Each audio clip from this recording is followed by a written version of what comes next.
So yeah, the ghazal we're going to read today is نگفتمت مرا آنجا که آشنات منم. Didn't I tell you, don't go there. Don't go to that abode of forgetfulness. That's Dunya. Maulana says, چیست دنیا؟ از خدا غافل شدن. What is this world? What is Dunya? It is to forget God. It is to be heedless of God. Dunya is not the marketplace. Dunya is not getting married. That's not Dunya. Dunya is forgetting God. So anytime you forget God, you're in Dunya, and you're in prison. At Dunya Sijn al-Mu'min, the world is the prison of the believer. And anytime you remember God, no matter where you are, no matter in which time period, no matter whether you're in a quiet cave or on a mountain or in a busy train in New York or in Fez or in Pakistan, no matter where you are, the moment you say Allah, you're already in the presence of God. You're already not in dunya anymore. You're in the presence of Allah. So Maulana says, do not go there. Do not go to that abode of forgetfulness. Because I'm your friend. I'm your intimate friend. آشنات منم. So yeah, inshallah, let's read this ghazal and then we'll talk about it. Any volunteers to read the Persian? I can try, Sina Jan. I'm going to use my favorite quote from Brother Abdul Rahman. The effort is my hand, the result is in the hand of God. Allah.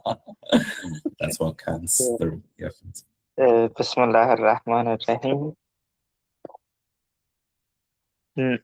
نگفتمت مرا آنجا که آشنات منم، در این سراب فنا چشمه حیات منم، وگر به خشم روی 100,000 سال ز من، به عاقبت به من آیی که منتهات منم.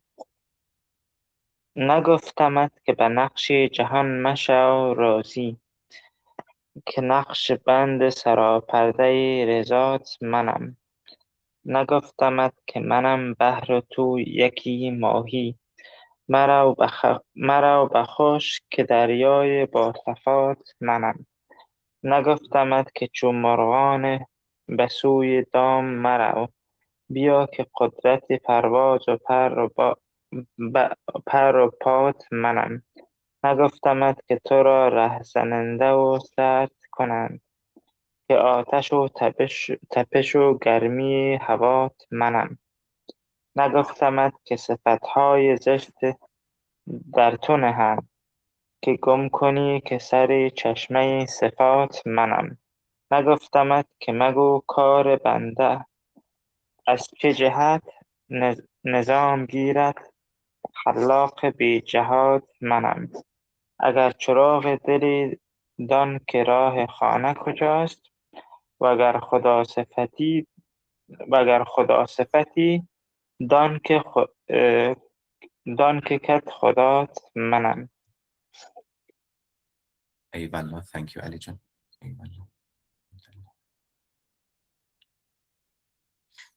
So yeah, Kenza Jan, if you want to read that. With pleasure. Didn't I tell you, do not go there, for I am your true friend. In this mirage of annihilation, I am the fountain of life. If in anger you run from me for 100,000 years, at the end you will return to me, for I am your destination. Didn't I tell you, do not be content with worldly forms. I am the maker of your pavilion of contentment. Didn't I tell you, I am the sea and you are the fish. Do not go on dry land, for I am your crystal clear sea. Then I tell you, do not fly into the snare like a bird. Come to me, for I am the power of your flight, your wings, and your feet. Then I tell you, they will ambush you, then leave you cold. I am the fire, the glow and warmth of your yearning. Then I tell you, they will instill you with ugly qualities, making you forget that I am the source of all beautiful qualities. Didn't I tell you, do not wonder from what direction will my affairs be resolved, for I am the creator beyond all directions. If your heart is like a lamp, then you know the way home. And if God-like you are, know that I am your Lord. Amen. Okay. So yeah, Bismillah. Let's talk about it bait by bait. It's a short ghazal, but it's really beautiful, isn't it? And it has that intimate, relational. So it's either it could be the divine telling us directly, didn't I tell you? Didn't I tell you? Or it could be the murshid, the peer, the spiritual guide telling us. Or it could be the higher self, because there are two in us. There's always the higher self and the lower self. It could be that, you telling yourself, the higher self telling the lower self, the ego. نگفتمت مرا آنجا که آشنات منم. Didn't I tell you? So he's already told us. We've already been told. ألست بربكم, on that day, am I not your Lord? Am I not your friend? Am I not your true beloved? We've already been told. And we've already answered yes. We already know him intimately. آشنات منم. He's our intimate friend. Now he's saying, didn't I tell you don't go there? Don't go to the dunya. Don't go to the distractions. Don't go to those false attachments. You are my love. I am your beloved. I made you for myself. I didn't make you for that dunya. Everything else will fade away, and you will never be satisfied with that. The only thing that will satisfy your thirst is the fountain of life. You have this Sarab fana, the mirage of annihilation. That's dunya. The Quran says this world is like a mirage. And like thirsty people in the desert, they see this mirage and they think it's water. When they come to it, they will realize it was nothing. And likewise it is with this dunya. It will fade away. You will not take anything with you. That's why in the Quran says, Al-Hakum, you're distracted by wanting more and more, competing with each other, wanting more wealth, wanting reputation, wanting this, wanting that. And then you visit the graves, you realize there's no point. What's the point of being the richest person in the cemetery? Now, the real richness the real wealth is this cheshmeh Hayat, the fountain of life. Al-Hayy, the living one. All life comes from him. And that cheshmeh Hayat, that wellspring is waiting for you. You just need to find it and go there. Now, وگر به خشم روی صدهزار سال ز من. For 100,000 years in wrath, you turn away from me, you run away from me. But don't worry, you'll come back to me. At the end, I am your destination. You will come back to me. All of us will go back to him, willingly or unwillingly. Now, we might be stubborn, and God is patient. Allah Ta'ala is infinitely patient, most forbearing, Al-Halim, most forbearing, Al-Rahim, most compassionate, Al-Wadud, most loving. And ultimately, we're his. We'll go back to him. He is our home. He's our homeland.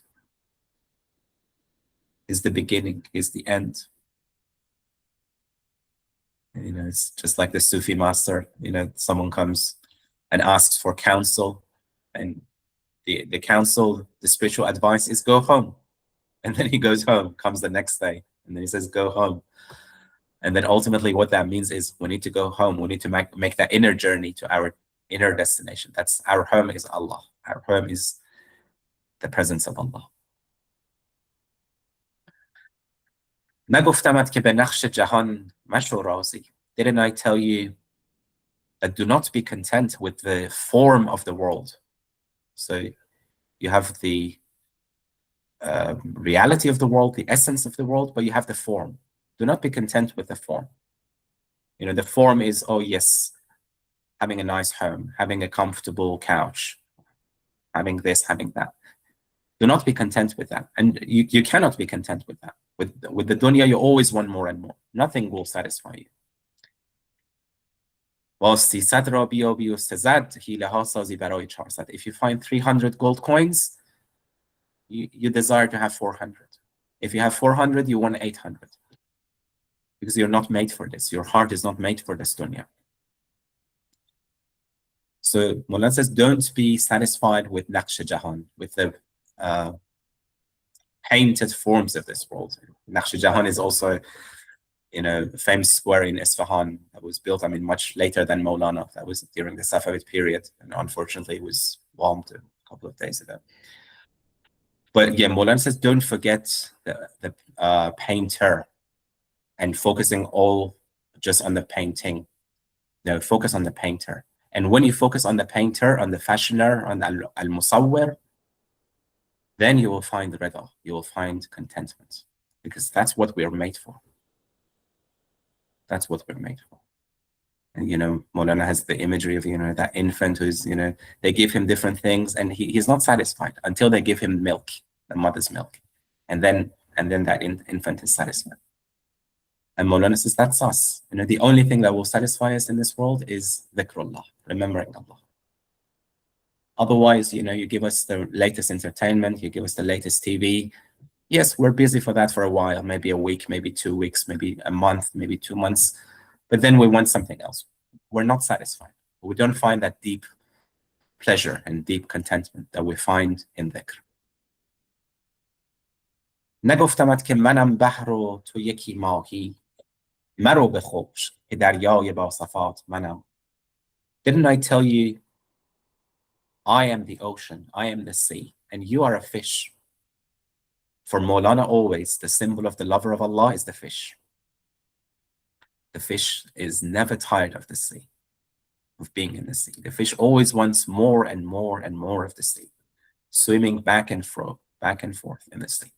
Doesn't get tired, doesn't get weary. And you're a fish. You're a fish. Maulana says, پنج وقت آمد نماز و رهنمون ماهیان را فی صلات دائمون. For believers, it's 5 daily prayers.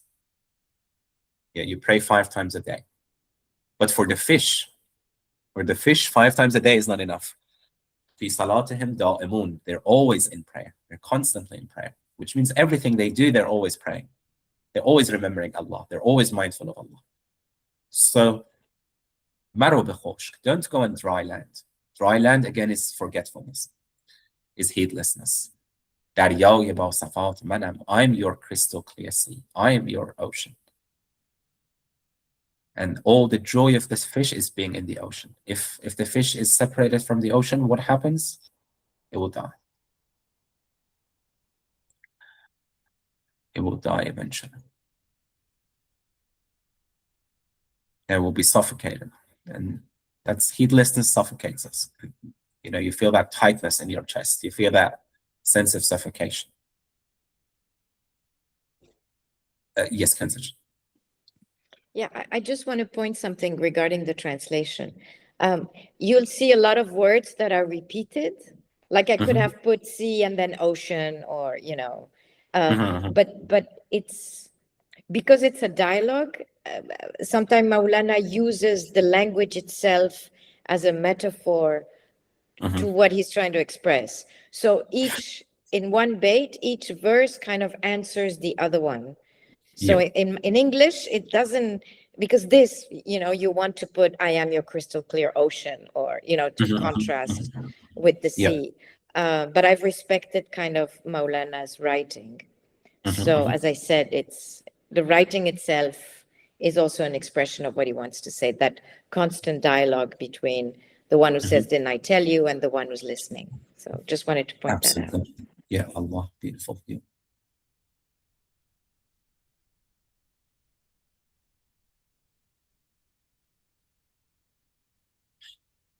So, نگفتمت که چو مرغان به سوی دام مرو. Didn't I tell you, do not fly into the snare like a bird? So, again, the snares of this dunya. Do not fly into that. You're a bird. And they want to catch you. They want to domesticate you. They want to make you a prisoner. Don't go there. بیا که قدرت پرواز و پات منم. Come to me because I'm the power of your flight. I'm your feet. I'm your wings. I'm your feathers. And that's a really important teaching of Maulana. We can't walk to Allah by ourselves. We can't fly by ourselves. He is our wing. He is our feathers. He is our, when we journey to Allah, He's keeping us company throughout the whole way. And the greatest mistake you can make is that you can do anything just by yourself. And that's why in our prayers we say, we worship you, but we seek help from you to worship you. Because we can't do it by ourselves. And we say, at-tayyibatu salawatu lillah. So the prayers are all from Allah. When you're praying, it's not you who are praying. It's Allah who's inspired you to pray, who's given you the power to pray. Ham dua az to, ijabat ham ze to. The prayer is from you, and the response is also from you. So anything that you do, your flight is from Him, your wings are from Him, your feet are from Him. He's not just a destination, He's also helping you along. He's on the way.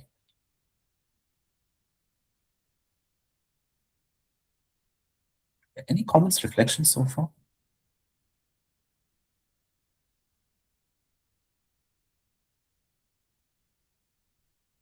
Oh, yes, Ashwin. Just the last thing reminded of the Quran, فَفِرُّوا إِلَى اللَّهِ. That is to just flee. Means you flee generally from something that you're afraid of. But here there is no other place to flee but to God. And then the image in the Masnavi of the mother and the infant, wherein the mother slaps the infant, and the infant has no other place to go but the mother. Like in the sense that it's that connection between the mother and the infant as a kind of beautiful metaphor of like the divine mercy, and I mean in the lap of the divine mercy, and then there's nowhere else to go but to God. And I think that is evoked, I mean that comes in these lines. Yeah, absolutely, indeed. فَفِرُّوا إِلَى اللَّهِ. Flee to Allah.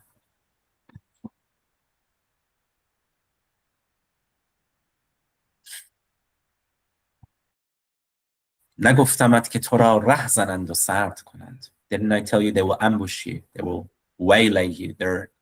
This road is full of bandits and highwaymen, and they're there to rob you of your spiritual capital. و سرد کنند, and they will leave you cold, they will leave you freezing. So without God, it's freezing, it's winter. Maulana says, با دوست به گرمی همه خورشید تموزی.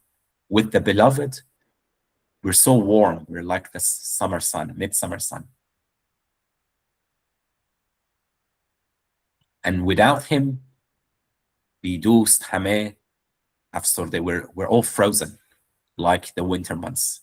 Today, بهمن سردیم, we're like Bahman, which is the cold month in the Persian calendar. So we're all frozen without God. It's God who gives us that warmth, that light, and warmth, so that radiance, and that's the love, the fire of love. I'm your fire, I'm your glow, I'm your warmth. And finding that fire, it reminds me of the story of Musa, and he finds, he sees the fire from far away, and says, I bring a brand of fire so that will keep you warm. And probably he's thinking about physical fire and just, it's a cold night. But then he finds a greater fire, a fire that will keep generations and generations of people in different lands warm. That's the fire of love. So that's what he discovers. That's the glow, so you have both. You have the glow and the warmth. So then light and radiant and warmth. So that's the knowledge of God and also the love of God. It's the yearning and loving. نگفتمت که صفتهای زشت در تو نهند. Didn't I tell you they will instill you with ugly qualities? The people of the world, the heedless people. There's arrogance, there's pride, there is greed. All of that they will instill you with those ugly qualities. And you will forget that I am the source of beautiful qualities. All beautiful qualities comes from me. whether it's being forbearing, al-halim, whether it's being loving, al-wadud, all of that, I'm the source. So you need to seek that from me. I'm the fountainhead. I'm the cheshmeh, the wellspring of those beautiful qualities. So you need to find those qualities in me. You need to seek them from me. And didn't I tell you, نگفتمت که مگو کار بنده از چه جهت نظام گیرد. Didn't I tell you, don't say, how can my affairs be resolved? From which direction? You know, a lot of people, a lot of the time we think, you know, logically about our issues of, yeah, if I do X, then Y will happen. If, you know, that type of logic from this direction, from that direction. But then God doesn't function in that way all the time. So God's power is limitless. God is directionless. So yes, he will help you, but not from the door that you expect, from a hidden door. When it says راه پنهان بنماید که کسان راه نداند, he will show you a hidden path, and no one knows that path. He will open. Yes, maybe you're sitting by a door, and you know that door is locked, and no matter how much you try and how much you cry, that door is not opened. But that's not the only door. There are 100,000 hidden doors. So that hidden door will be open to you. As the Quran says, من حيث لا يحتسب, from where you do not even consider, you do not even think. Yes, Kenza. Yeah, I just wanted to say that, Sina Jan helped me with this part, because it's actually, it's even more, what I love about this ghazal is that I wanted something very simple, because the world's getting very complicated, and I thought we need to kind of go back to basics. But here in this line about beyond all directions, it's really the idea that everything is created out of nothing. Like he can bring out things out of nothing. You know, that's the idea. So it's like we have to get rid of our logic. You know, there's A, and then there's B, and then there's C. No, the creator just creates out of nothingness, or out of, vacuity, if you want to call it that way. And of course, he's directionless, but it doesn't mean there's no purpose. But so we have to be very careful with that. It's kind of beyond directions. It's beyond the logic of human being, you know, that you have a beginning and then you have an end and then a straight line. It's a bit like, you know, Omar Khayyam in one of his ghazal, he says, you know, life is like a bridge going from nowhere to nowhere. And basically that's the idea. We have to think beyond, you know, logic when we think of the creator. Definitely, Allah, indeed.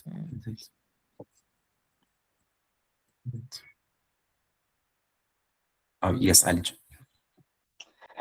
I mean, there is a beautiful verse in the Surah Al-Hadid about the amusements and the delusions of the world, right?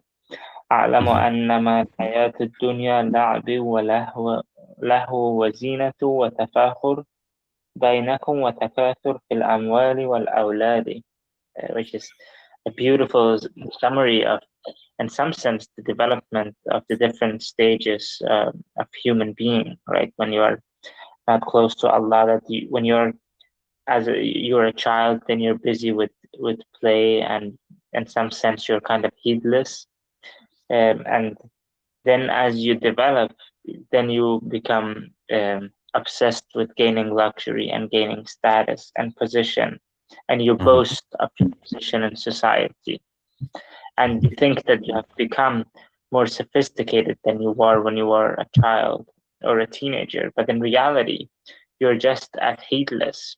Your heedlessness has just moved to another dimension. And once you get old, then you boast of your wealth and your children, right, and your inheritance. So it kind of, in some sense, shows beautifully the different stages of human life, right? If one is not very careful. And that's why Allah constantly emphasizes throughout the Quran that you have to give of what you have, right? وما لكم أن تنفقوا في سبيل الله ولله ميراث السماوات والأرض. Give of what you have, because Allah is the inheritor of the heavens and the earth.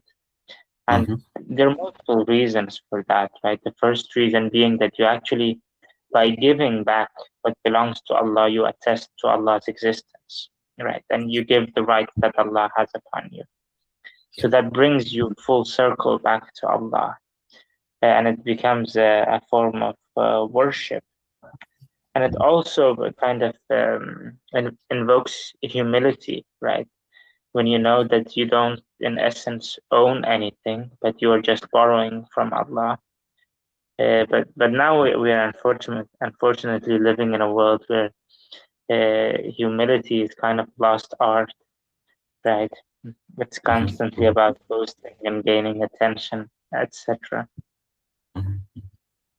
Yep, absolutely. Yes, Ashmat. And just this verse also reminds, you mentioned the nearby ayahs that said, وَمَنْ يَتَّقِ اللَّهَ يَجْعَلْ لَهُ مَخْرَجًا, which is a path, like for opening, a result for resolution. And then what Sister Kenza was mentioning about the causality, that is also something called vertical causality. Like if you consider horizontal and vertical causality, all the time God is present. In the asbab, la bil asbab, I think that is one of the things that is in the philosophical, like he's not acting by the chain of causality, but he is with it. Like he's present at the moment, like with us, in the sense that through us, or rather vertically beyond all the time and space and all our conditions of existence, he can act just here and now and immediately. I think that is also what is. Allah, indeed. I like that term, vertical causality. So you have the linear causality. Yeah, if I do X, then Y, But then there's another causality, that's the creator beyond all directions. So from what direction will my affairs be resolved? Not necessarily through conventional means that you're familiar with. There's always something hidden that you don't know about.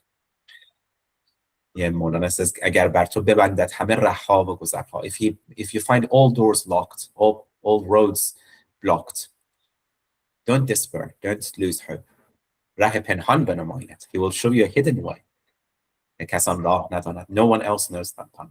So there is that hidden path. There is that hidden path that he can open just for you. Even if all the other doors, the conventional doors, are locked and blocked. All the roads are blocked.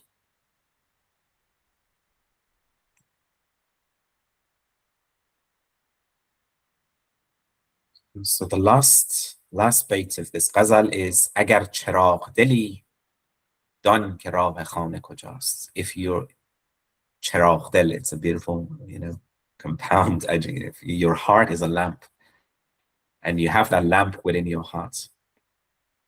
You know the way home. Know the way home. So the way home, you can find it through the lamp that you have inside you. We all have that lamp inside us. We all have that fitrah that will guide us. But we need to listen to it. We need to uncover it. And then that lamp will show us the way back home. And ultimately, our home is the presence of Allah. Our home is being with Allah. وگر خدا صفتی, if you have the sifa of, خدا صفت, if you're godlike, دان که کت خدات منی. Know that I am your Lord. Your Lord is no one else. I am your Lord. So if you're truly a person who has تخلقوا بأخلاق الله, have that, the attributes of God, if you have that within you, you know that your Lord is God.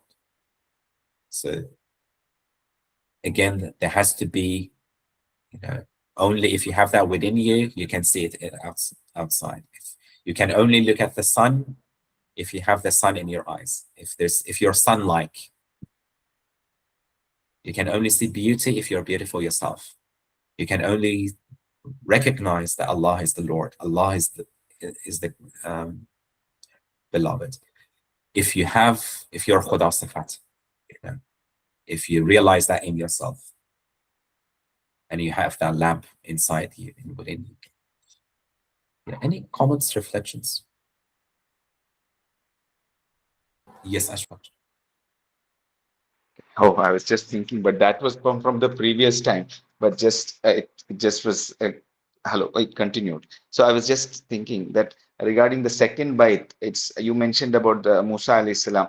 This in the Quran, it's mentioned wastana'tuka li nafsi. I have chosen you for myself. And then God seems to be like saying that even if you leave me, I'm not going to leave you. Or I mean, even if you try to leave me, even if you try to run away, you will have to come back to me. That is that kind of irreversible, like there is no other way to go but. And then khalaqtul ashya khalaqtuka li ajali, like I have made you for me, and you will have to return to me. And to recognize that and to be happy in that return and to be like present to that is, I think, what Maulana is like urging the readers, in the sense to be awake to the fact that there's no other way to go. Like you are and you will be, and you're just fully owned, claimed. Wastanatuka li nafsi. And that is to the Prophet Moses and to Musa alayhi salam and to everyone. Yeah, I made you for myself. Absolutely. I did not make you for this world. I didn't even make you for the akhirah. I made you for myself. So busy yourself with me, I'm your beloved. I'm your Lord.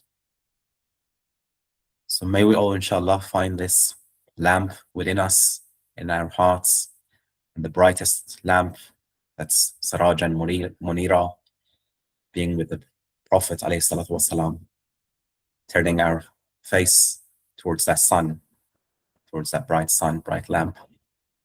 And may Allah Ta'ala, who's, as Maulana is saying in this ghazal, قوة parvaz, he's the power of your flight. He's your parropa, he's your feet and your feathers and your wings. Help us and guide us in our journey, in our way back home.